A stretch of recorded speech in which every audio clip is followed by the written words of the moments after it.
since we're going to use, they introduce these PVCs and card readers, do you think we should have just gone the whole hog and just vote electronically, rather than just get the ballot paper in the end, thumbprint the paper, and then put I actually thought that was what was going to happen, that we're going to vote electronically, put your thumbprint there, it's going to register. I mean, no thumbprint is alike, but I heard we're still going to put on the paper again. And I'm questioning that.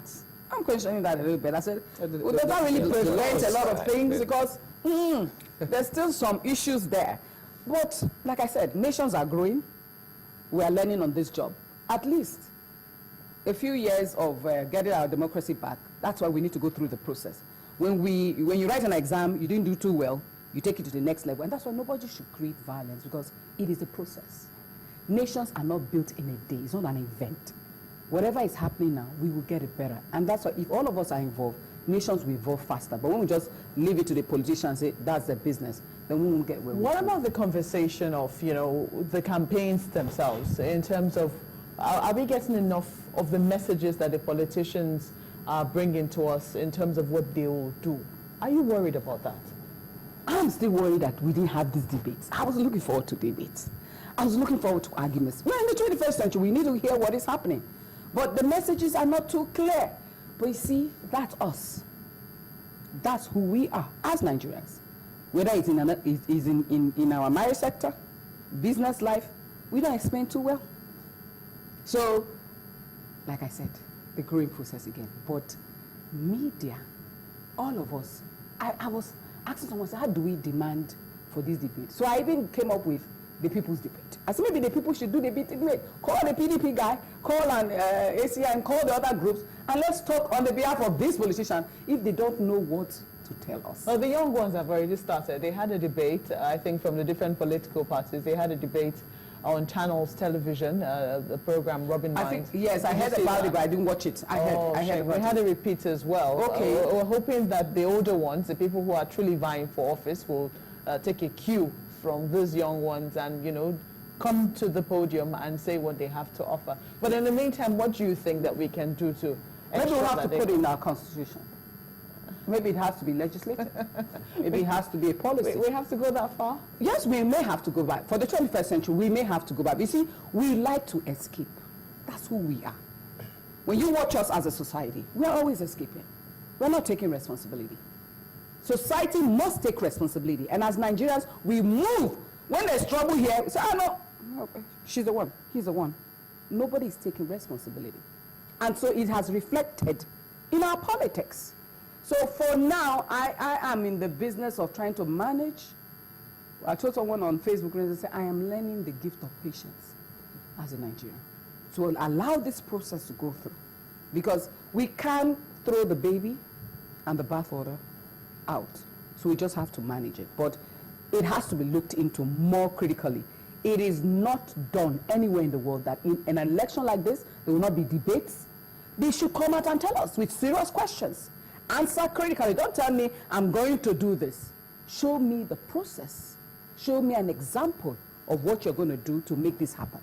You know, how far do you think we are away from getting to the time where we will tell ourselves, look, it doesn't matter where anybody comes from. You could be in any state and become governor. You could come from anywhere and become president. It just doesn't matter. Just take and lead us right. That's a long journey, but we can get there. How do we get there, I think, is more critical than if we ever get there. And that's for us as an Institute for National Transformation, that's what we teach. But you see, we are a society that has been tribalized. People's tribes, they hold it dearly above their nation.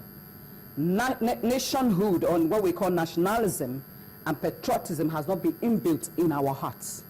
It's something that we must be branded upon. That's across generations? Across generation. No, our generation, we're getting a bit better, but we're still stained. And that's why the process of taking the children through that process of patriotism must begin to happen now.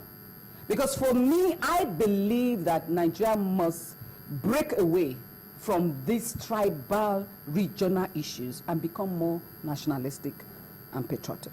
But that doesn't happen in a nation by chance. It has to be ingrained. And that's why the institutions in charge of reorientation and value-based leadership must begin to take place. So we need a lot of consultation. That's why I say we are a growing nation. We must allow this nation to grow. And the process for its growth requires players, major players, experts, home and abroad, minds to put together. And that's why we must look into the future of a nation rather than look into an event of a nation. So this is just an event that is happening, but the process must continue. You know, they always say that the middle class like to stay aloof. They just watch things happen and say, okay, well, then at the end of the day, it's They are the others biggest complainers. who go, and then others go on to vote. Are we improving? Is there any improvement or change whatsoever? And how much of it? Relatively, watching the Facebook and the society, relatively, people are getting involved. People want to know. People are coming out, the middle class most especially, because over time people are realizing their apathy is costing them a lot. I have a friend who went to the grassroots politics, and she was advised, when you get to the grassroots politics, make sure you don't look flamboyant, put on your buba wrapper, and be very simple.